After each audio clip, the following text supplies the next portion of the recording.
За эхэлэх үү? Бэлнэ. За.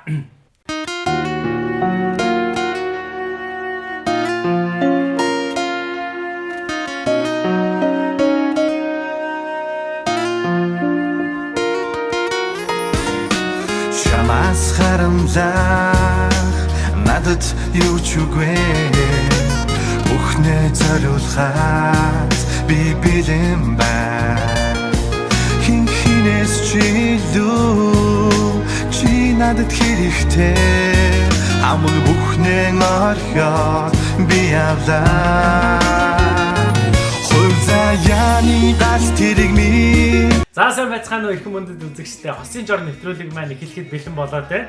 За энэ удаа манай оролцож байгаа хосууд маань бол өмнө нь бид нар Монголоос олоо хосуудыг оруулж исэн, Улаанбаатар хотоос оруулж исэн бол энэ удаа Монгол улсын маань бас хоёр дахь том хот болох Эрдэнэт хотоос бас гайхалтай нэгэн хос одоо ороход бэлэн болоод байна. За дээрэс нь одоо бас энэ хос маань бол сайхан уран бүтээлч юм сайхан хос байгаа. Дөнгөж саяхан бас Эрдэнэт хоттой тоглолтоо хийж дуусчаад тэгээд одоо бидний нэвтрүүлэгт ороход ингээ бэлэн болчиход байна. Тэгээд бидний нэвтрүүлэг бас энэ тоглолтын сонин сайхнаас яригадаад эхлэх баха гэж бодож байна.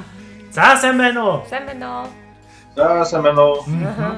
За намайг Мөнхөрдөн гэдэг Эрдэнэт хотод төрсэн. Миний ханийг болохоор Орол Ням гэдэг Омоо гэж дуустдаг. Тэгээд тийм гэр бүл энэ да. За сая тоглолт боллоо шүү дээ. Тэгээд тоглолт юу нэр болсон бай?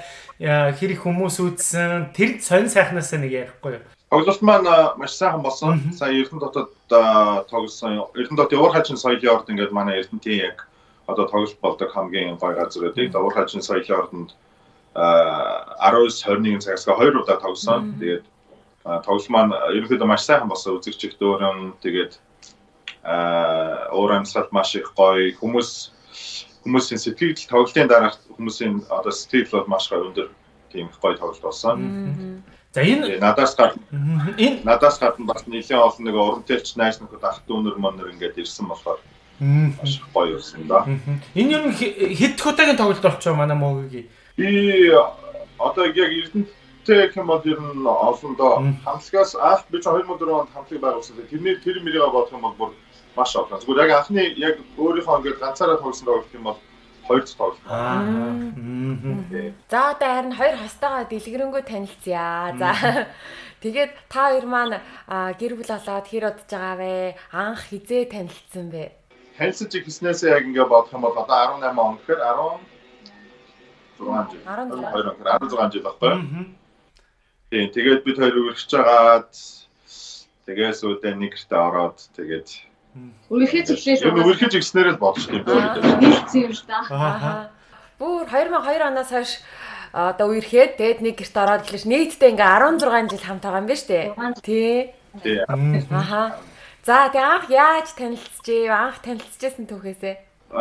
Би чинь 1-8 дугаар хүртэл хотод сурж байсан багтаа. Хотын нөгөө хараагүй хүмүүсийн харааны бэрхшээлтэй хүмүүсийн сургууль сурж байсан. Тэгээд тэр үед нөгөө маань сургууль 8 жилдээ явж байгаад 8 дугаар ангид төгсөөд 9 дугаар ангид Эрдэнэтэд зөвхөн ерөнхий боловсролын сургуулийн яг 9 дугаар ангид орох болоод тэгээд Эрдэнэт хотын 10 жилийн 1-р сургууль гэдэг 1-р сургуульд орсон чи яг эхнэрийнхээ ангид ороод тэгээд 9 дугаар ангидаас ороод яг 10 дугаар ангиас би хоёр үргэлж эхэлж байсан. Нэг ангиас өргсөн юм шүү дээ юу? Тийм нэг ангиасаа төрсэн хос байхгүй бид хоёр. За. Аха. Ангийн ганц хос байхгүй. Бидрийг л 10 жил байхад чинь нэг нөгөө FM айгууг сонсдог байлаа. Тэгээд би нэг FM-ийн нэвтрүүлэгт орсон байхгүй Тавтан нарсараа гэдэг нэвтрүүлэг хөвжөө сонсож байгаа айгаа ороод холбогдоод ангийнхандаа ч илүү Тавтан нарсараа гэж хэлэх гээд холбогдсон. Гэсэн чинь манай хүмүүс хөтлөгчийн хийжсэн юм тэгээд тэгээд миний дугаар муугарыг аваад намайг айгаа сонирхоод тэгээд нэвтрүүлгийнхэн дараа надруу заалгаж ярьж мээрээ. Тэгээд би ч нөгөө тэр үед айгүй тэгж дараахан гэртээс ярьж байдаг аахгүй. Тэгээд нэг бэндмэнтэй ярьчаад айгүй санагдаад. Тэгэл өнгөрсөн. Тэгээ маргааш ангидаа очиад нэг ангийнхаа найз охиндоо засварлагаанаар нь би нэг бэндтэй танилцаад уцаар баахан ярьсан. Тэгээд FM хөтэлдэг Мөөжиг гэдэг яриад ангидаа ороод ирсэн чинь нөгөө найз маань хүү тэр чинь манай байрны өгчтэй манай ангид энэ ороод ирсэн бэ гэдэг. Тэгээ ороод ирсэн чинь тэр манай ангид ороод ирсэн. Тэгэл нөгөө тийм уу танаа байр юм чи тэнд юм уу тийм манай байр бид нар багын найз тэгээд тэгэл манай ангид орж ирсэн. Тэгээд ер нь нэг ангийн хүүхэд ангийн найзууд л гэдэг журмаар анх явжсэн. Тэгээд намайг нэг 10 дугаар ангид гоолоо. 10 дугаар ангид нэг өрхий гэж гоогоол тэгэл хийсэн да. Аа. Миний хувьд бол яг тухайд нэг FM жогт орой нэг 5 нойрсоор гэж нэвтрүүлэг явуулдаг. Тэгээд тэрүүгээр хүмүүс ороод би эндээ ингээд сайн хамраараа гэж гоё мэдчилгээд явуулээ. Тэгээд нэг яг нэг гоё халаатай охин байсан. Тэгээд яг нөгөө FM-ийн хөтлөлтийг хийж байгаа хөтлөлтөө хийгээл за баярлалаа гэнэ гэс микрофоноо завцаа төр зүр ярьж байгаа гэнэ. Тэгээд дугаарыг аваад гэсэн чинь дугаар муур хэлэхгүй байсан. Тэгээд найрж байгаа дугаар ингээс авчаа тэгээд цээжчихээ. Тэгээд дараа нь ангид орсон чинь ангид орохдоо бол би мэдээж манай ангид байгаа гэж мэдээгүй. Тэгээд явандаа нөгөө ингээд бүх ангийнхаа хүүхдүүдэд танилцаад ингээд тэгсэн чинь яг энэ охин манай ангийн охин байж таарсан. Тэгээд ерөнхийдөө яг ингээд нөгөө анх нэг ангид сурж байхдаа ингээд манай хүн чинь нөгөө ангийнхаа ерөнхийдөө манлайлагч гэдэг чинь нэг анги дотор нэг жоохон манлайлагч хүүхдүүд байдаг шүү дээ тий. Хамтдаа ингээд манлайлал янз бүр арга хэмжээ янз бүр ингээд амар нийгмийн идэвхтэй тийм тэгээд байж байгаа нөгөө самбрын урд гараад ингээд ангийнхаа манай ангийнхаа анги дэгээ нээдрэгээл ингээд юм яа. Тэр мэн дээр айгуу тийм идэвхтэй хөвгтөөс аахгүй. Тэгэл надад ер нь их гой санагддаг байсан. Тэгэл ерөнхийдөө бараг ангидаа тэгэл нэг жил ингэж яаж явж байгаа тэгэл дурлцсан юм шиг байна. Одоо бол манай мөөжийн хөтэлдэг байсан тэр 5 нойрсоор нэвтрүүлэг бол маш олон улсууд бол ордог нэвтрүүлэг байгаа шүү дээ. Тэ? Одоо уцаар холбогдоод хамгийн гол нь танаа хүн яг юу нэг онцгой санагдаад чи ингээд за уцаа барьж байгаараа гэдэг тэр нөлөөлөл нь юунд хамгийн их татагдсан бэ? Тэрийг хуваалцаач. Ер нь хоолой тухайд бол хоолой их гоё сонсогч байсан. Тэр айгуу тийм даруухан гоё тий. Тэр нь л айгуу анх зүгээр гоё санагдаад. Чам дууж үзүүлсэн юм уу? Эсвэл зүгээр л гоё яасан юм уу? Яг яаж Юу ярьсан гэдэг. Зүгээр л яг одоо найзуудтай ангийнхан даал 5 нойрсоор гэж зүгээр мисгээд үзсэн. Тэгэл зүгээр би яг одоо тэгэл таалагдангууд нуцыг авчихгүй. Түнс ингээл залсан охин болгоны мэдээж уцыг авахгүй ш. Тэгээд тэгэл ямарч ихнэрийнхээ аюу тэгэл авчихсан. Зөв. Би нэг юу яадаг гэсэн бохоггүй. 9 10 дугаар ангид ингээд сурж байхдаа нөгөө би чинь тэр үед нэг фильм хөтэлдэг байсан болохоор өдөр хичээлээ тараад нөгөө ажил руугаа хөргүүлдэг. Тэгэл тухайн үед бол мэдээж найз охин болоог байгаа ш. Тэгэл ангийнхаа охиноор ажил руугаа хөргүүлэн. Тэгээд ажлынхаа гадаа очиод ажил руугаа орохгүй ажлынхаа гадаа очингуудаа бид хоёр гадаа 8 хэмээрээ зогсоод байсан байхгүй. Тэгээд өдөр хичээл нэг 2 гээл одоо 1 гээл тарахад бид хоёр ажил руугаа очиод тэгээд ажлынхаа гадаа очсон ингээл манай ажлын одоо залуучууд маань тухай цонхоор гарангууд би гадаа ирсэн зогсчоо тэгээд мөөжиг орох болоо юм уу гэж жоох юм ярьж байгаарэ гэдэг. Тэгээд юм арай зогсоод 2 3 цаг бол тэгээд дахиад цонхоор харахад би зогсчл байж лээ тэгс. Тэгээд сүүлдээ орой болоод тэгээд ажил руугаа орох гэсэн за хоёул буцаад өгс орой очлоо хамт явж байгаа. Тэгэл нөгөө айгүйх тэгэж ажил руугаа хөргүүлж байхдаа ч юм уу хичээл мичээл айгүйх давтаж байхдаа тэгэл ер нь их хоорондоо татнассан юм шиг байна. Тэр айгүй хөгжилтэй дурсамж ирэхэд ажил руугаа хөргүүлчээ тэгэл ажлын гадаа ч айгүй удаан зогсчихсон буцаа орой болно харахгүй болно буцаа хамт яваад. Тэгээд тэр үед тухайд ажил дээр яг тэгэл нөгөө дөнгөж би чинь 8 дугаар ангийн хүүхд юм чинь дагалдаа хөтлөж байсан. Тэгээд нэг хайхтар цаг маа гэж байхгүй. Тэгээд очингуудаа ороод хөтлөж болно, хөтлөхгүй жиж болно. Тэгээд юмудаа буцаа ажилласаа ажил дээр очингуудаа орой буцаа. Гадаа баах эмэгтэй өдөө уулзаж зогссон гэж байна. Тийм, гадаа нь уул нэг ирэхэд уул нь ирсэн байгаа. Тэгээд охинтой уул зогсчихсон буцаа. Ангитай ингээс байж ангууд манай нөхөр ингээл өвдөж мөвдөж ангитай ирэхгүй хаяа. Тэгэл ангийнхаа хүүхдүүдээр намайг дуудалдаг. Хөөе чамайг мөөжиг нэрээ ирээрэй гэж хэлээ шүү. Тийм дэвтрээ аваад ирээрэй гэж хэлээ шүү гэж хэлэлцсэн байдаг. Тэгээд би яг нуртаа очиод нэг хичээл давтах цаа юм шиг дэвтрээ авч очино. Яг тухайн үед шалтгаан л шалтгаалсан. Тэгээд айгүйх би юмээсээ нөгөө хөгжмөө өгөөч тэрийг өгөөч гээл худлаа хүний юмнаас байна. Дуугаар бас амар их холбож байсан юм шиг. Манай хүний сонсох дуртай дуунуудыг би кассетэн дээр бичиж өгөөл тэгээд хөгжмөө өгж явуулаад нөгөө ч өөрийнхөө сонсох дуртай дуунуудыг миний дуунууд одоо кассетэн дээр бичиж манай хөгжмийг авч яваад сонсоол Нөгөө эмэгтэй хүн чинь дасалж орлох гэж яг үний юм шиг. Тэгэл аюу хуцаар ярина. Баян гэрн ямар нэгэн байдлаар холбогдоод би юунаас юм аавн өгөн гэж орцсон дээрэл тэгэл ер нь аюу их тэгж ярьж байна. Тэр хагаад дасаалд оролцсон юм шиг байна. Мэдээж бид нар ингээд бие биендээ баян баярлан талархснаа хэлж байгаа ч гэсэн заримдаа нөгөө нэг яг ингээ бүр нэг албан ёсоор яг чинийхаа тийм ч маш их баярлаа ч гэдэг юм нэг яг амьдрал дээр ингээ бие биендээ ихэвчлэн хэлдэг юм байна хасууд. Тэгэхээр өнөөдөр ингээд тасын жаар та хоёр тэр боломжийг олгож байна. Бие биендээ одоо маш их баярлаж талархаж явдаг зүйлдээ өнөөдөр талархлаа хэлж болно. Эсвэл уушлахгүй юмараа зүйлдээ уушлаа гуйж болно. За би эхлэе. Ерөнхийдөө нөгөө нэг миний ханч одоо ингээл миний хань те тэгэл нөгөө манай ээжээр хоёулаа намайг бол жоох махт өнгөрсөн байхгүй 8 сар гэдэгт өнгөрчээсэн. Хоёулаа нэг жилийн зайтай. Тэгэл тэрнээс хойш ерөнхийдөө миний хань бол надад яг ээжийг минь орлож те тэгэл ингээл төшөг болоод одоо өдөртөл бид хоёр одоо 2 хүүхэдтэй. Тэгээ 2 хүүхэдтэй тэгэл 2 сайхан хүү төрүүлж өгөөл ингээ гоё үржүүлээд те гэр бүлийг маань гоё биелүүлээд тэгээ хамгийн гол нь бас одоо нэг биений минь ингээд нөгөө тал болоод дээрээс нас миний нүд болоод те навчлан ингээд гоё гэрэл хийгээтэйгээр те амьдралыг гоё туулахад ингээд дэм төвшөг болж байгаа. Хайдаа бас маш их баярлалаа гэж хэлмээр байна. Хүмүүс ч гэсэн одоо ер нь хэлдэг те ачтаа залуу юм аа гэж сайхан өсгөлтэй ингээд суудсан гэж дандаа хүмүүс бол ер нь тэгдэг. Тэгээд тийм болохоор бас хандаа маш их баярлалаа гэдгийг хэлмээр байна. Бас магадгүй нөгөө одоо харахгүйгээс болоод ч юм янз бүрийн одоо сан зүйл дээр хүн бухимдна. Янз бүрийн одоо уураш ч юм одоо ингээд заримдаа гаргадаг. Тэгээд тэр болгоныг маань бас хүлцэж те гоё ингэж өнгөрөөдөг те ойлгодог хандаа маш их баярлалаа. Бас уурлууж хомдсон бол уурлаарай гэж хэлье. За баярлалаа. За манай нөхөр болохоор айгуу сайн аав. За өстө мондөг аав. Тэгэл бид хоёр чинь ажилгүй ингээл манай нөхөр айгуу хотод очиж уран бүтээлийн ажлаар айгуу хот руу явна. Тэгэл хотод түмэн ажилтаа байгаа ингээл надраа татал хүүхд чинь баг маань том маань хотод сорж байгаа л та. Тэгээд хүүгийнхаа хүртгийг яах вэ? Өвлийн хүртгийг яах вэ гэл тэр их ажиллагаа хайжгаа би марг мартцсан. Хүмүүс ч явж байгаа гэж баг мартцсан ажилтаа сатаар явж байгаа. Тэгэл бүх юмд анхаардаг айгуу сайн аав. Тэгээд бас сайн нөхөр. Тэгээд би бас баярлж явдаг.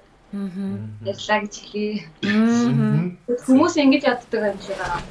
Чи ингээм хэцүү байдаг уу? Чи өстө мондөг гэж намайг тэгдгэлтэй. Тэр нэг манай нөхөр бас айгуу тийм бие даасан айгуу мондөг. Тэгээд надад ерөөсөө тэр болох биш харин ч би бүр баг тэр алдаг хгүй нэр.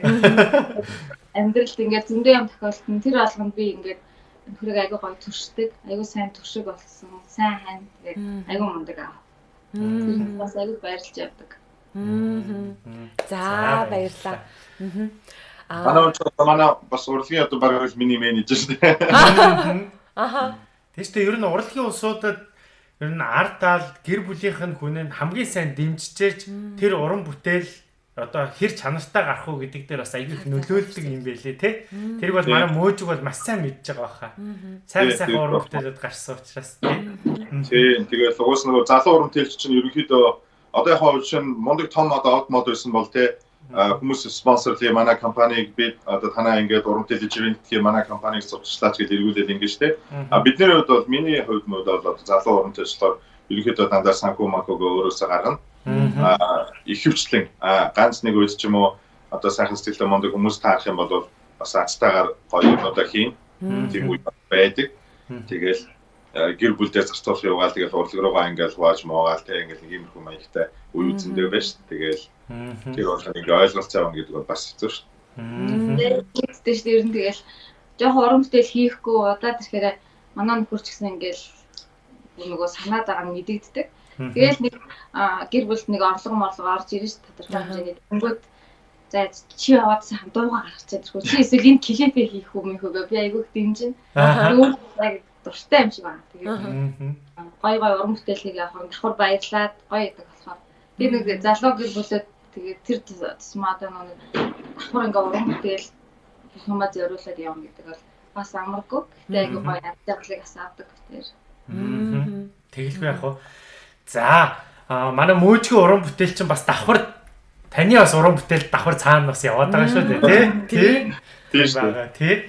За тэгэхээр би бас залуу тойр бол мэдээж бас олон жилиг 16 жилиг болоод бас хамт өнгөрүүлээ, гэр бүл болоод өнгөрүүлчлээ тий. За тэгэхээр бас тодорхой хэмжээний бас он цаг хугацааг хамтдаа ингээд өнгөрүүлсэн байна. Тэгэхээр бас анх тойр гэр бүл болохоосоо өмнөх байсан одоо тий хувь улсууд, гэр бүл болсны хувь улсууд ялгаа байна уу? Тэ гэр бүл болоод өөрчлөгсөн өөрчлөлтүүдээсээ бас нэг хуваалцаач гэдгийг хэлмээр байна. Ганц би хүн бол зөвхөн өөрийгөө л бодно тий. Өөрийнхөө ирээдүйн төлөө л хөдөлмөрснаа.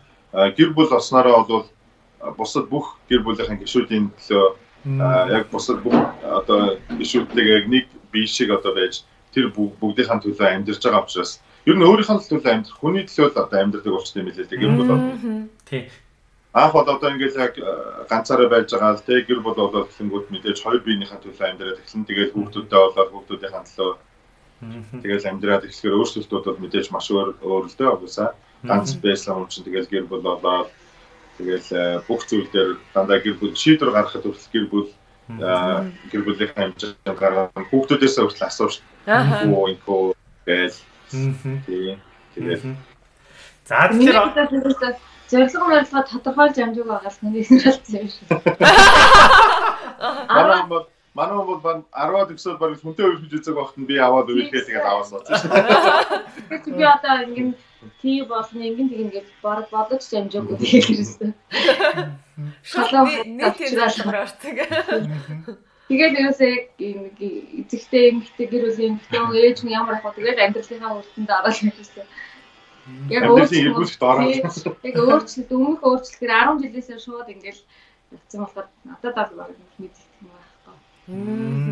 За тэгээд гэр бүлийн харилцаанд донд одоо маргалдах, үйл ойлголцох, тэгээд эвлэрэлтэй сайхан байх үе гэл янз янзын үе ингээл байж идэгтэй хүн болгоны амьдрал, хос болгоны амьдрал байгаа. Тэгээд маа нэвтрүүлэгт орсон хасууд өөрсдийнхөө одоо асуудал проблем үүссэн үедээ ямар аргаар хос болгонд өөртөө нэг тийм нэг өөр аргууд хосын жоор үүсчдэг юм байна. Тэгээд та хоёрын хувьд одоо гэр бүлдээ ямар нэгэн үйл ойлголцох ч юм уу те ямар нэгэн асуудал гарахад ямар аргыг хэрэгжилж гээ. Ер нь асуудлыг хэрхэн одоо туулж байна тий? Ер нь одоо тэгсэн би нэг бүр ингээд ямар зан гарах чинь яах чинь нэг бүр амар сайн баг нэр шууд уншдаг болчтой байлаа. Одоо тэгээд нэг өөрийнхөө дуртай юмыг хийхийг хүсдэг дургүй юмыг нэг хийхгүй байгаасаа сүүлдээ бүр яг зуршил гаргаж сурчтай юм байна. Манай бүр ихэр дургүй дээ гэж тэгээд тэрийг хийхгүй ч юм уу. Тэгээд яваад ирэхээр нэг ойлголцоод авах. Дээрээс манай бүр ер нь ингэдэг тийм чөлөөтэй байх дуртай. Яг сонио байхгүй юу. Эмэгтэй хүн чинь ингээл юм төлөвлөөл одоо ойлаа ингээд маргааш тэгнэ гэж тэгдэж тийм төлөвлөгөөнд айгүй дургүй. Тэгэл бэжсэн нь гид би хот руу гараа явж ингээд хэвчдэг байхгүй. Тэгснээр бэжсэн нь гид хуцаа авч өдөр хөдөө хувийг гэл ингээд сюрприз дүүрэл амьдрт юм шүү дээ. Тэгээд гид яжсэн хуцаа өмсөөл хайчцаа гэдэг найзуудаа гарлаа гэлээ. Энэ нь алмаараа надад ерөөсөө тийм юу хэцүү биш. Одоо нэг хосоо тэгдэг штэ. Гарлаа, орлоо, тэгсэнгүү намайг ойлгосонгүй гэл. Манай болохоор уг хүн өөрөө нэг юм их чөлөөтэй тийм хүн болохоор би тэрийг ойлгоод тэгээд ерөөсөө баг араас нь ноцдог ч хааны үеж байгаа тодорхой. Тэгээд тэгэхээр нэг ойлголцохгүй маргалдаал тэгээд хам шаардлага баг байхгүй. Тэгээд ер нь нөхөрөө ингээр дуртай да, ингээр дургүй байдаг да гэдэг юм маш сайн нэг эмэгтэй хүн мэдээд ирэхээр амар ер нь нэг тэгж ойлголцоод байна. Гэхдээ манай хүн жоохон төргөө ууртай, жоохон муудалцаад ирэхээр эхлээд төргөө ураа гаргана. Тэгээд би хүлээн нэг багцсан мортай. Тэгээд би хүлээгээд байж байгаа тайвшрангууд нь эргүүлээд би хэлэхээр надаас уучлах байгаад басдаг. Ер нь тэгээд сурцсан дөө тэгээд ер нь бол дараал нь бол гарцсан юм шүү дээ. Ерөнхийдөө бол нөгөө миний хувьд хэм бол яг одоо ингэж ямар нэгэн асуудал гараад маргалдлаа гэхэд заавал нөгөө нэг ярилцдаг болохоор их амар байд юм шиг. Яагаад ингэ уурсан, яасан, юунд нь яг ингэсэн тэгсэн гэж хоёулаа ярилцаар гад. Тэр нь одоо нөгөө нэг магадгүй нөгөө нэг FM-ийн хөтлөгч мөтлөгч нэвтрүүлэгч байсантай холбоотой ч юм уу. Тэр давуу тал байж тээ. Ингээд учрыг сонсоор байгаа тэгэхээр хүн чинь нөгөө нэг ярьсаар байгаа дуурам гарчдаг байхгүй ингээд ярилцаад ойлголцдог. Тэгэхгүй нөгөө хүмүүс чинь ингээд яхаараа ууралчингуудаа ярихгүй бараг 7 хоногдоо ч гэдэг юм уу тэд хоногдоо тэргээл тэгдэж штэ хүмүүс. Бид хоёрт бол тэггүй. Би бол одоо ууралч муурлаад янз бүрийн болох юм бол ингээд ярилцаар байгаа юм ухсаар байгаа юм гаргаж ирээд тэгээд миний буруу байсан бол уучлаарай гэж ингээд Юулт манай ихнэрийн буруу байсан баг сүлдээ би уучлах байгаа. Тэгээ ингээд гоё ойлголцоод яашдаг болохоор дор нь яашдаг болохоор юм нөгөө нэг айхтар хоримтлагддгоо. Тиймэрхүү тийм юм жорх юм бол юм яг тиймэрхүү юм дээр ихэд ярилцаад яг ингээд дор шууд шийдчихдэг болохоор амар. Тийм байдаг. Мэдээж тэгээд уурлах үе гарна те хэлэх үе гарна. Тэгэл тиймэрхүү бол зөндөө шүү дээ. Тэгээд би яг гоё шийдэх хэрэгтэй. Дор шийтгэл хэрэгтэй. Ярилцаа тий. Тийм гоё ярилцаад яхаар угаасаа тэгээд 30 орцож байгаа юм чинь. Чи тэгэж тийм дээр тэгсэн шүү дээ. Тэгвэл тэр чинь найдаа гэж ингээ хоорондоо ярьсаар байгаа ойлгосон шүү дээ. За. Тэгээд битээр амьдрал эхлэхэд нэг айгүй тийм дардан гоё эхлээгөө айгүй хөсөргүүдтэй ар гэрэн ингээд юм дандаас эхэлж байгаа байхгүй. Тэгээд миний хувьд бол ингээд нөгөө өөрөө зүтгэсээр агаад энэ хүнтэй амьдрна гэж зүтгэсээр агаад амьдарч байгаа. Тэгээд янз бүрийн болон намайг гомдоон эсвэл би ч гэсэн хүрээгээ гомдоон хоорондоо муудалцсан. Тэгээд тэр алханд нөгөө нэг ч удаа нөгөө гэрлүүгээ хуцаа аваад нэг хөөхнөд явуулсан шүү дээ. Тэгж ерөөсөө явж үзээгүй. Яг өөрөө би сонгосон амьдралаа би өөрөө л сонгосон юм жуурхаа сонголтыг эргүүлээд би одоо энэ хүн чинь болохгүй нэгэд ээж аав дээрээ хизээж тэгж очиж болохгүй. Тэгэл яг эндэл нэгэн л гэр бүл асан юм чинь дотроо ингээд яаж иж байгаа ойлголцдог. Тэгээд нэг ингээд асуудыг хараад тахад айгүй их ингээд хаалгаас аваад хуцаа аваад явдаг тийм. Тэгээд баг хүн очиад аваад ирдэг ч юм. Тэгээд тийм ерөөсөө тэгэж явж үзээгүй. Тэгээд асуудлаа эндээ ингээд шийдцгээждэг болохоор гэр бүл ар гэрлүүгээ ингээд халиал ээж аваа зоогоод ч юм уу тийм гэж ерөөсөө явж үзээгүй. Энэ болохоор бас жоо яж магадгүй. Яагаад гэвэл гэрлүүгээ очичоод төрхөмдөө буцчаал тэр хоорондоос нөхөр нь энд ганцаараа тийм ихнэр нь тэгээд бас үйл ойлголцох юм улам л ихсэх ч юм уу тийм байж болдог. Тэгэхээр найзуудаас ч юм уу хүүхдүүд дүүнээс сонсоод тийм аявих байдаг. Битээр нэгт тэгж явж үзээ гэхээр гайхаад байжээ. Тэгээ эн чинь бас айгүй чухал зүйлийг хэлж шүү дээ те. Буцаад явна гэдэг чинь тэр асуудлыг улам л хугацааг нь уртсгаад улам л дэвргээд байгаа болохоос шийдэж байгаа асуудал бол биш юм аа те. Шийдэл нь бол ерөөсөө хоорондоо ярилцаж ойлголцгол байгаа даа тий. За баярлалаа. Энэ бол манай хосуудад залуучуудад маш том жор болсон байх. Дараагийн одоо бас нэг асуух дуртай асуулт юу вэ гэхээр яг энэ цаг мөчид өнөөдөр мөөжиг хандаа яг ямар амлалтыг өгч чадах вэ тий? За бас эргээгээд хань нь бас эргээгээд мөөжигт ямар амлалтыг өгч чадах вэ? Амлалт өгдөг байгаа манай нэвтрүүлэг. Заавал тэр нь амар том амлалт байх албагүй. Хамгийн гол нь өөрөө бодож байгаад яг одоо насан туршдаа би эндээ хүрч чаднаа гэсэн тэр зүйлийг л одоо яг энэ цаг мөчид амлах хэрэгтэй байдаг байгаа. За миний хувьд бол эхнэрээ ямар ч байсан аз жаргалтай байхын төлөө л яг ерөөдөө насын эц хүртлээ бол явж чадна.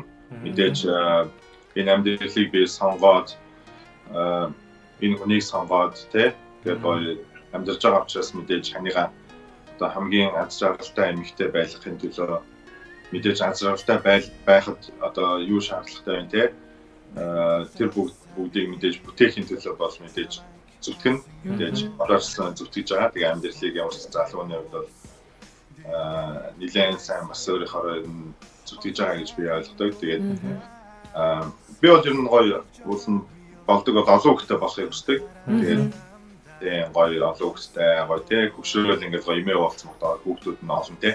Тийм гоё гэж боддог. Тэгээд гоё олон сайхан хүүхэдтэй гоё ихнэртэйгээ насаа эцсүртлээ хамтдаа сайхан амьдрах тэр бүх зүйлүүдтэй мэдээж өөрийнхөө чадлаар зүтгэнэ гэж л одоо хайртай амлая да. За баярлалаа. Манай том хүүхд ч одоо 7 дугаар анги ахгүй юу? Аавынхаа өвчнийг одомжиж аваад бас хоёр нүд нь харааг болсон. Эвтэр амьдрал маань эхнээс айгүй нөгөө хэцүү амьдралыг туулаад эхэлсэн. Хэцүү болох маань одоо л ард үлдсэн. Анхнаасаа айгүй хэцүү бартаатай айгүй тийм хэцүү амьдралыг үдчихсэн болохоор одооны ингээл жижиг сажиг муудалцах энэ амьдралын төлөө ингээл энэ бол битээр нэг тийм хэцүү биш. Одоо тэгэл болж өгвөл гоё олон хүүхэдтэй өнөр өтгөн сайхан гэр бүл болоод яг хөл зоригтой чинөө зүйлсийг туулчаад тэгэл жижигхэн юм шантрах хэл ирэх байхгүй. Тэгээд би нөхөртэй ингэж хэлдэг байхгүй. Чи л янз бүр болоод чиний сэтгэл хувирахгүй бол би чамаас эзэж талахгүй. Надад ингэж хэлдэг. Тэгээ ер нь бол сарнаад хоёр тишээ гүгээд ах тийм зав байхгүй. Хүүхдүүд маань хүн болж гин. Том хүмүүс маань бүр ингээ одоохон ингээ гаргал нэг сургууль авах насны баг төгчтэй бүтээрт айгүй их урд хөдөлмөрлөх айгүй хийх юм их байгаа. Ядаж үзэж туулах, аялах, зугаалах гэх зөндөө юм байна. Тэгээ саалтан айлхи гэр бүлийн хэрүүлэг явж цаапаа ерөөсөө байхгүй. Би бас хэлдэг ерөөсөө чамаас чи л янз бүр алдсан бол би бол чамаас салах. Тэгэхээр энэ болохоор манай нөхөд бас айгүй энэ үгэнд айгүй дуртай байд юм шиг байна. Би одоо байж хамбал манай хүмүүс угаасаа тэгэл насан туршдаа хамтаа байна гэсэн үг. Тийм байна тийм. Манай өнөөдрийн орж байгаа хосууд маань бол бас онцлогтой байгаа. Монгол улсын Эрдэнэт хотод амьдардаг байгаа тий. Тэгэхээр ер нь бол одоо ер нь бол ингээд суурьшилт бол Улаанбаатар хот руугаа ингээд залуучууд ингээд нүүгээл Улаанбаатар хотод ингээд төвлөрөөл байгаа шүү дээ. Тэгэхээр та хоёр болохоор Эрдэнэт хотод амьдарч байна. Ер нь Эрдэнэт хотод гэр бүлүүд, залуу гэр бүлүүд амьдрахад хэр байна? Тэнд ер нь ингээд боломж бол байгаа шүү дээ. Хүмүүс амьдарч болоод байгаа юм чинь. Тэр талаар нэг жоохон мэдээлэл өгөөч. Манай хүмүүс бол намайг зөндөө ингээл eerst тийшээ гатгашаагарыг гээл те. Монголд одоо ингээл одоо харааны бэрхшээлтэй Монголд ингээ амьдрахад бол хэцүү байна. Жишээ нь одоо би ч юм бол ингээ тодорхой хэмжээний бас одоо уул нь бол асаргаа шаардлагатай шүү дээ. Яг хуулиараа бол би ч асаргаанд явах хэрэгтэй юм баггүй юу? Тэд би ч одоо өөрөө хөдөлмөрлөөд FM радио ажилуулад тэгээ дээрэс нь бас давхар төрөмс байгууллагууд ингээ хариуцаад ингээ өөрөө давхар хажуугаар нь уран бүтээл хийгээ тэгээ гэр бүлээ ингээ тийжээ явж байгаа юм. Гэтэл чинь аяг хуулийн дагуу бол харааны бэрхшээлтэй юм бол асаргаанд явах асаргааны гэдэг юм уу бүх юм цаас нэг гараад өгсөн байдаг. Тэгсээр нэ тэр асаргааны мөнгө зөвхөн нэг сард нэг 40,000 төгрөг гэдэг ч юм уу те. Тэгээд одоо жишээ нь намайг одоо болон манай хараа хүүхдийг манай эхнэр ингээд Монголд ингээ австраа явхад нэг сар 40,000 төгрөг аваад харч хүн яаж амьдрах вэ те. Тэгэхээр гадагшаа гарвал илүү одоо нөгөө хамгийн бишэлтэй хөвшимшэлтэй үнд ээлтэй байдаг талаас нь бид хоёр ингээд манай хоёул зөндөө гадагшаа игээл би тэгэл би гүүгөө би эрдэнэтэй байна гэл ингээд тэгэл хоёул хот руу шилжээ хүүхд маань манай хүүхд маань хотод нөгөө бас харааны бишэлтээс хүүхдүүдийн сургуульд сурдаг болохоор хүүхдээ хоёулаа дагаад хот руу явъя гээл бас санал тавьсан тэгэл би байна гэл.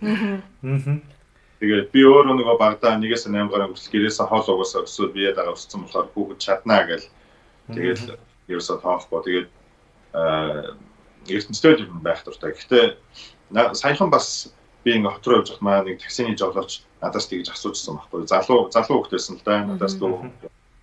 Та хотод амьдрах гэж юус нэг ч удаа бодож байгаагүй гэдэг надаас асуудаг байхгүй. За тэгэхээр би бодож байгаа шүү дээ гэсэн чинь. Одоо ингээ хүн болгон хот руу явбал хотод ингээл амьдрах юм ингээл ертөнцөд жоох хэцүү байгаа юм шүү гэл. Мэдгүй надад болдгийг шүү дээ. Тэгээд хүн өөр яг одоо амьдрах аргаа болоод тий бизнесээ зөв болоод ингээ яах юм бол амьдрч болно шүү дээ мэдээж гээл.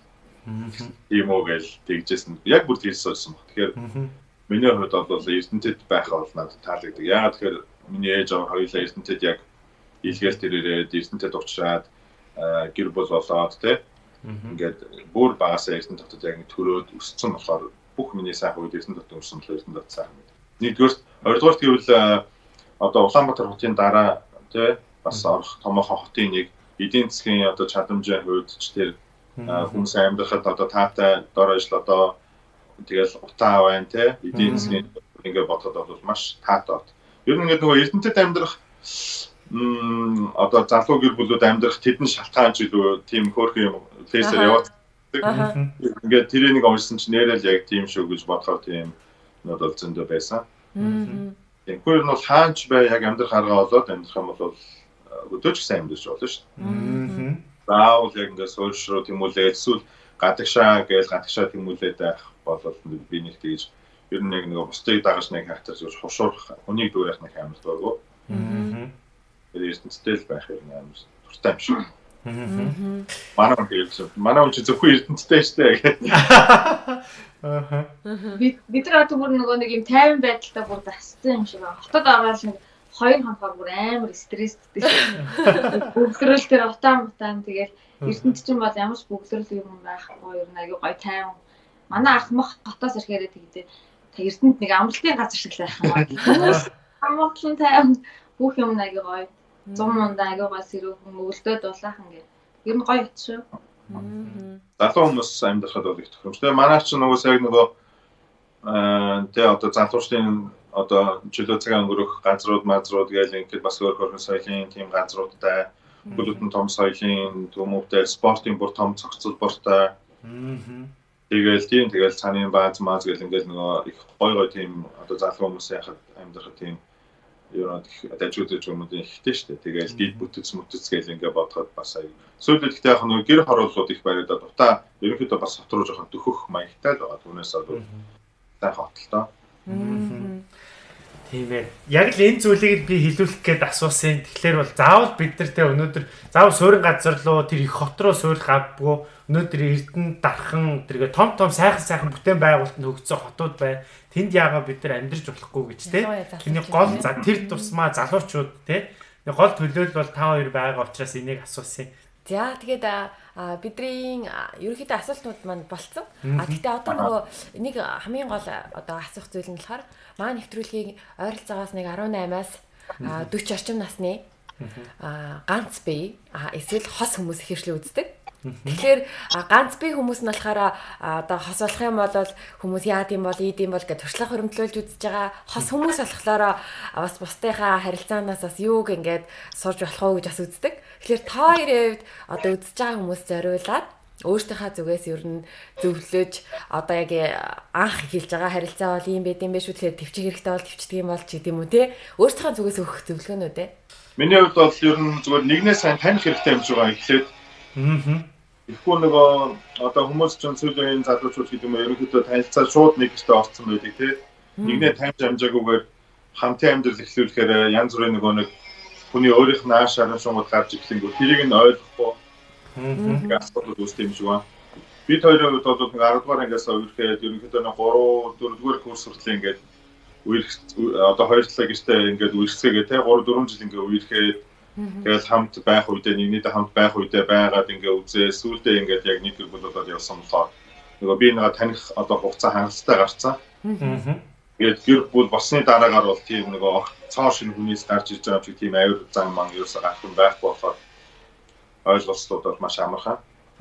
Дээрээс нөгөө нэг одоо сүүлийн хүмүүс чинь нөгөө Facebook мөгээр их одоо нөгөө онлайнаар танилцсангуудаа дорхно хайртай болцгоо суучдаг тий. Тэгэнгүүт тэр одоо чинь миний одоо иргэн тойронд бол зөндөө тийм бас одоо тохиолдлууд байдаг. Тэгээд тэр нь дандаа нөгөө саллтаар төсдөг. Тийм болохоор нэгнтэйгээ гоё яг боддоор гоё ингэж гоё хамтдаа байж биенийхээ жаргал зовлон хамтдаа туурж үүрэлцэж тий. Тэгэж ойлголцсны дараагаар гоё амьдрал надад бол их гоё юм шиг санагдав. Шууд сэтгэлийнхээ өөрлөөр амьдрах биш тэгэл логой найзаж нөхөрлөж үерхэж тий. Тэгэж үсэж кармаараа хөсөлж хамтдаа хагас хил будаа авч хасаач хямаач тийм будаа таврмор хийж идэж үзмээр юм шиг байна. Тэрний дараагаар хамтдаа өөрс тэгэж гоё явж үзсний дараагаар яастай юм шиг. Бид хоёр ч хамгийн анх кармаараа хөслөөл тэгэл энэ тэндээс хоёлаа ах эгч нараасаа ингээл юм цуглуулаад би чинь ширээмээ баахан салцсан ширээнүүдийг авчирч нийлүүлж хадаж ширээмээрээ олгоод авчирч асаагаал ингээл тэгээ амьдраад үзэнгүүд ч угаасаа тэгэл зөндөө асуудал гарч ирэн тэр болгоны гой хамстаа туулаад ингээ явсныхаа дараагаар амьдралаа зохиох юм бол мэдээж аюу гой амар юм шиг байна гэж би боддог. Тийм. Тэгээ нөгөө эмэгтэй хүний хувьд л ингэдэг штэ. Яг нөгөө өөртөө яг хайртай хүнтэй л амьдрал хамгийн аз жаргалтай амьдрдаг. Тэгээ зүгээр л нэг сэтгэлийн хөөрөлт автаад зүгээр нэг азаа үдсэн залуугийн тоглоом ч юм уу болоод ингээд буцаад нэг хүүхэдтэй болоод хүүхэдийг өмчрүүлээ салаад ингээд явж байгаа охтуудыг хахаа бүр эмзэгэлдэг. Тэгэл ер нь насан туршдаа хүн нэг л амьдран тэгээд насан туршдаа нэг л амьдрал зохион л гэж бодно гэсэн салчи ингээл салчи тэгэл салчин л гэж нэг амархнаар бодоод байдаг. Тэгэхгүйгээр үнэхээр яг өөртөө хайртай хүнтэй суул тэр хүн насан турш тааж байгаатай амьдрна. Тэгэхээр октод маа сонголтоо аягүй сайн бодож хийх хэрэгтэй. За маш их баярлалаа. Тэр үл амар ойлгоо. Ингээ шууд орчдөг биш тэгэл ярьсан. Хоёр бүр амар бодоод лээ. Тэр үл тэгээд ямар мондөг хэлж байна. Надад тэр эрэг хүнийг азаа үзээ тэр юу үнэхээр тийм шүү. Манай бас зарим тий бүсгүйчүүд зарим нь алдчихж байгаа юмнууд бас нэг тийм юмнууд бол ажиглагдаад байгаа тий. Хаагийн альтер ярьсан ш. Анх бид ингээ керман харуунаас амьдралаа ихсэн гэд. Тэгээ яг тэрнээс бас жоохон дэлгэрүүлээ ярих юм бол бас манай одоогийн байгаа залуучуудад бас сонирн байхаас гадна бас амьдрал ингэж эхлэхээр илүү амттай тийм гэдгийг бас ингээд ойлгох. Одоо бол бас харьцангуй гайг болчиход байгаа шүү дээ. Ийм одооны үеийн залуучууд бол баг бэлэн юм дээр тий ээж аав нь баг бэлтэж өгөөл тий. Бид хоёр бол карма өрөөнд анх яг ингээд мэдээж эхлээд бол үерч байхдаа бол ингээд манайхаар хальт ирж орч мочоод тэгэл сүүлдээ бид хоёр карма өрөөсөж гараад тэгээд сүүлдээ карма өрөөнд бид хоёр бараг нэг жил мэл 2 жилч байлуу да. Тэгээд манай болохоор оюутан байдаг гэсэн. Би болохоор FM радиод ажилладаг гэсэн. FM бас л FM дээрээ л ажилладаг гэсэн. Тэгээд сүүлдээ хүүхдтэй болоод бид хоёр тэгээд хүүхдэд төрөхөд бол бид хоёр яг хадмын дайсан манай хүний одоо гэрт нь гэр хороолол бид хоёр Монгол гэрт бид хоёр ингэ байдаг гэсэн. Тэгээд манай хүүхэд маань дөнгөж яг төрж явах үед одоо хамгийн анхны хүүхэд маань яг ингэ дөнгөж төрж явах үед би баард DJ гэдэг байлаа. Тэгээд FM-д ажиллахдаа хажуугаар нь оройн цагаар DJ гээл гэр хороолоос хол их нэрээрээ оройн 6-7 гээл ажил руугаа хөргүүлчин. Тэгээд шүн буугаал ажлынхаа айл нэг найзаараа таксийн цуулгуудаар ганцаараа таксидаад гэрлүүгээ гэрээ зааж очивол тэгээд шүн гэртээ ороход манай он яг хүүхд мөхтэй хүлээж шунуу тагууд гэж 1-2 маяг тэгэл тэгэл гоё штэ тэгэл тэр үед чинь цалин байлын багч гэсэн тэгэл цалингаа авал хүүхдтэй ингээл юм доктор өмнөдөө ингээд савж өгөөл тэгээ нөгөө залуу хүүхд болохоор ч нөгөө мэдээж ээж аав одоо манай хүний ээж аав ингээл туслаад юм өмнөөс нь авч өгөхгүй ингэнгүүт би өөрөө ингээл тэрийг ингээс өмнөр нь орж шууд юм авмаар сайн бод ингээл нэг тийм тэгэхгүй бол ингээл нэг амар яагаад байгаа юм шиг юмаа хийж чадахгүй нэг муу байгаа юм шиг санагдал. Тэгэл газ цалин байлангаа ягаад нөгөө мэдлэгээ нөгөө баарн дээр очиж ингээд мэдлэгээ зэншиг аав. Тэгэл мэдлэгээнүүдийнхаа мөнгө төрөөс олж аваад газ хүүхдийнхаа ингээд хурцмс даав юмнуудыг нэмж аваад газ ингээд. Тиймэрхүү тэгээс тэгэл манай хүүхд яг нөгөө төрөөд яг 45 хоногт одоо нөгөө өвчин нь илэрсэн байхгүй. Тэгэл эхний нэг сар бол амар байж жаргалтай. Тэгээс үлдээ манай хүүхд яг өвчин нь илрээл эхлэнгүүд бид хоёр амар хэцүү болоо. Тэгэл хотод эмчэд очиж үзсэн чи яг чиний өвчин байна ингээд чиний өөрийн чинь өвчин байна. Тийм тэгээ одоо бол нүдийн яалтаа ахгүй л бол угаасаа шууд тархиун шилжээд наа чинь бүрийн тэнд ингээд амар хот тавдар ингээд гарч нүдний хот тавдар гэдэг өвчин баггүй. Тийм тэгээд нэг нүдийн шууд багтан тэгээ бүр сар 15 хоногт авахт нь хүүхдийн нүдийг ахуулсан баг. Тэгээд хүүхд маань тийм шууд нүдийн бүр ахуулж байгаа байхгүй хаалганд ороод. Тэгээд нэг нүдтэйгээ манай хүүхд 3-4 нас хүртэл бол зүгээр байсан. Тэгээд дахиад нөгөө хос эртэн чинь нэгэндээ нөлөөлчдөг юм байл л дээ. Тэгээд нөлөөлөнгүүт нь бид хоёр дахиад хот ороод одоо ингээд үлдсэн нэгнүүдийг ахуулмаар байна, нүстэй нүлдэмээр байна гээл. Тэгээд яасан чинь Монголд бол эмчилгээ боломж байхгүй, урагшаа юм уу ингээд бүр ийш тийш явж болно гээл. Тэгээд бид нар урд байдаг нэг эмнэлгийн хүмүүний уцыг тэр эмчимчээс олж авах холбогдоод тэгээд шууд өөртөө шууд ямар ч юу авахгүйгээр шууд харанхуу тэгээд шууд эмнэлгийн нэг хаягтай баг нэрийн уцтай тэгээд шууд урагшаа явсан. Тэгээд очоод замдаа явж байхдаа хүмүүнээс ингээ орчуулагч олж аваад тэгээд эмнэлэг дээр очиж хүүхдээ үзүүлээ. Тэгээд 3 настад нийлэрсэн гэдэг чинь маргал 5-6 нас хүртэл нь хүүхдээ эмчлүүлсэн. Одоо хандуу мандуугаад монголчууд манай эрдэнтийн үйлдвэрийн аягүй туслаад 2-3 жил химийн тариа ингээл тасралтгүй татамжтайгаар хийлгэж явж байгаа. Сүүлдээ мөнгө маань ч дууссан. Тэгээд хүүхдийнхээ нүдийг ахуулахаас өөр аргагүй болсон. Бүр энтгэг рүү хүртэл бид нар дагд орж амрах туслаад асуушраа туслаад энтгэг рүү 2 удаагийн бас эмчилгээ энэ төр очиж хийлгээ. Сүүлдээ хүүхд маань бүр хөл дээрээ тогтчих чадахгүй нэг тэрхий химийн тариа хийлгээд манай өөрсдөө тэгээд хөл дээрээ тогтчих чадахгүй болж байгаа юм шиг амар. Тэгээд гидсэн байнгээ өвдөө Монголд эмчилгээнийхээ завсраар ирээд ингээ гидсэн өвдөөд эмнэлэгдээ очих эмнэлэг ямар ч он шиг мэдэхгүй. Тийм юм уу амар хэцүү зөндөө байсан. Тэгэл тэр болгоны тэгэл даваа сүүлд нь тэгэл хүүхдийнхээ нүдийг ахуулаад ингээ 20 нүдийг ахуулаад өөрсгөө болоод ингээд бол амар их бид өөр эмнэлэгт зөндөө уйлжсэн тэгэл уйлаад. Тэгээд уусаа давж гарах хэрэгтэй гэл. Тэгээд тэр үед яг яг тэр хотод хүүхдийн нүдмүүдийг ахуулаад эмчлүүлж явах үедээ би FM-ийнхаа зөвшөөрлийг яг өөр аль бисаар хотод харилцаа холбооны зохицуулах хорон дээр хөөцөлтөөл. Тэгэл хамт хөтлөж явах хүн байхгүй бүр дүүмөгээ дагуулаад жоохон дүүмөгээ дагуулаад ингэж хөөцөлтөд өөрөө FM-ийн яг юу зөвшөөрлийг олж авч ирсэн. Тэгэл бизнес эхлээл тэгэл одоо яасан тусдаа ингээл ажиллаж амьдарч байна бид хоёр. За тэгэхээр амьдрал гэдэг чинь өөрөө бас тийм энэ зүгээр жижигхэн зах зохион байхгүй ингээд яваад. Тэгэхээр бол маш их цаг орно. Тийм мэдээж. Тийм энэ олон жилийн ямиг. За тэгээд нэвтрүүлгийнхаа төгсгөлд бас өмөөжийнхөө сайхан уран бүтээлийг бас явуулах хэрэгтэй байгаа. Тэгээд энэ уран бүтээлийг явуулахаас өмнө бас одоо яг биднэрт ямар сайхан уран бүтээл хийх гээд одоо төрөн гарах гээд байж байгаа вэ? Яг ажиллаж байгаа уран бүтээлийнхаа нэг жоохон зах зугаас нь танилцуулахгүй юу? За сая 2018 онд болохоор миний хоёр яг цомог маань гарсан. Эхний цомог маань болохоор 13 онд төсөл биелнэ гэдэг нэртэй цомог маань CD гарчсан. Тэгээ сая 18 онд нэг Батэрдэн гэдэг мундаг ахтай танилцаад тэр ах маань туслаад хоёр дахь CD-гээ одоо гаргах боломжтой болсон. Тэгээ цомгоо гаргаад цомогтой одоо багц олон сайхан дуунуудаа бас тэр үний тусламжтайгаар клипжүүлээд ингээд тэгээд цомог гарсан юм чинь бас тоглолттой хийх хэрэгтэй. Би 15 онд хотод тоглож ирсэн. Тэгээ сая 18 онд тоглолтоо хийхдээ болохоор яг Эрдэнэтэй тоглолцсон ихнийхээ тоглолтыг. Тэгээ хүмүүс болохоор яагаад хотод тоглохгүй, яагаад бусдын аймагуудаар ирэхгүй ингээл айгүй асууж байсан боловч яг зүгээр нөө төрлөх нутгаасаа гэдэг үүднээсээ Эрдэнэтээс ерөнхийдөө эхлүүлээ тоглолцсон байхгүй. Тэгээ тоглолтоо хоёр дахь тоглолтоо тавьсны дараагаар бол одоогийн байдлаар бол яг үндэ бол ерөнхийдөө жоохон амралтын маягтай гоё ингээд том юм яагаад гарцсан юм тийм тоглолтоо хийсэн гэл ингээд жоохон амралтын маягтай байгаа. Гэхдээ энэ маань бол мэдээж одоо шинэ жил өгч байгаа болохоор тийм амралт бол удаан үргэлжлэхгүй. Тэгээд сая бид нэг манай тоглолтын дээр нөгөө хотоос амьд хөгжмийн хамтлагийг ирээд манай нэг ах эгч нар маань ирээд бид нөгөө Эрдэнэтийн цагаан шүн гэдэг манай бүр Эрдэнэтийн хүн болгоны мэдээ нэг дуу байдаг л да. Эрдэнэтийн цагаан шүн гэдэг дуу амьд хөгжмийн гоё шинжилсэн тийм найруулгатай бид нар тоглосон байхгүй. Тэгээд тэр их ажгүй санагдсан. Тэгээ магадгүй зүгээр боломж олж самлах би бодохгүй. Тэр Эрдэнэтийн цагаан шүнийг яг тийм найруулгатайгаар бас гаргая гэж бодож байгаа.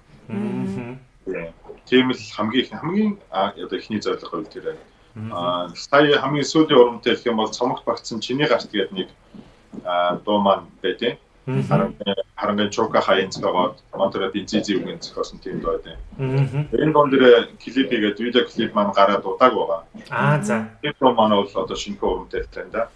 За тэгвэл нэвтрүүлгийн төгсөлд энэ сайхан уран бүтээлийг явуулаад дуусгахыг бодож байна. Positive Mongolia-гийн гоё тайрын гоё нэг юунууд ингээд үздэг. Согод. За баярлалаа. Тэгээд манай дүлгөөнөө бүр нэг юм надад ингэ санагдсан. Дуусшгүй нэг тийм ухаа дуусшгүй. Ирч хүчтэй тэгээд нэг тийм айгүй гоё цоглог тийм ста гоё юм тий. Тэгээд хоёрын болоог ер нь айгүй гоё. Тэгээд манай төвшөө яачаад байгаа. Харин тийм шүү дээ. Тэгээд яг нэг ихтэй юм чи ихтэй нөө. Тэгээд манай ингээд үзээ сүлдээ би бас айгүй үздэг бас. Би ганцаар ажиллаад үзээ л гэсэн чинь. Манай халдварлсан дэвтэр ер нь гоё ер нь блогууд нэг үздэг. Би яг тэгтээ нэг үзэж ирсэн юм болохоор шивэдэд энэ хоёр байдаг гэдгээд энэ үзчихээ. Тэгээд маадуу шивэдэд юм чигээ. Тэгээд анхсаа үзэж ирсэн үү тий. Тэгээд үзэж эхлэнгүүтээ нэг янз бүрийн хүмүүстэй айгүй таарсан юмс ярьслага хийдэг байсан шүү анхандаа тий. Тэднийг үзэл тэд нар айгүй хэрэгтэй. Цаг заванд таарад Эрдэнэт рүү очих юм бол тий очоод сайхан FM-ээр нь очоод сайхан танилцаад бичиж уулзаад бүгдээр нэг сайхан кофе уусан. Үлчи хайгоо ирээд за. Эрдэнэт тааш гоё танилцуулаад гоё сайхан амраана манай Эрдэнэтээс очлаарай. Тосын жор гэдэг нэвтрүүлгийг үзэж байгаа нийт тосуудаа аз жаргалыг хүсье. Мэдээж аз жаргалтай байхын тулд хичээх зүйлүүд маш их байгаа. Тэгээд ялангуяа өрхийн тэргүүн ер хүнээс одоо шаардлага зүйл маш их байдаг. Эмэгтэйчүүд бол эмэгтэй хүн бол яг тэ эмэгтэй хүн бол уян зөөлөн гинэн цагаан тэгэл янз бүрийн ааш янз бүрийн юм гарна. Тэр бол нэг одоо дааж гоё үүрч явах тийм одоо ялангуяа өөрөө эрэгтэй болохоор ирчүүдтэй гоё хандж хэлээд бол тийм гүндүүгөө гоё байгаасай гэж бодож юм. Тэгээд миний чиний гарт гэдэг дуу бол бас яг залуучуудыг бас уриалсан маягтай тийм дуухгүй. Яа тэгэхээр дууных такт нь гэхэд одоо жишээ нь хувь заяа алганц ч юм байна. Хувь тавьдны гарт ч юм байна. Хийгээд сэтгэхэд инээмсэглэж явбал амьдрал тийм ч хатуу бишээ гэсэн тийм. Нөөний хам нүгэн тийм үгтэй. Тэгэхээр яг энэ дууныхаа тагтны үгийг бүх асуудалтай хэлээд тэгээд амьдрал тийм чатуу биш ээ, хийгээд сэтгэхэд инээмслээд явж байгаа. Тэгээд болно да. Өрөөдөө да. За баярлалаа. цаг хугацаа эгэн сандраас дэндүү төргэн орсголтай амжижгүй хүү эсвэл хоцорхоо хүслээд агац чи шидэрээ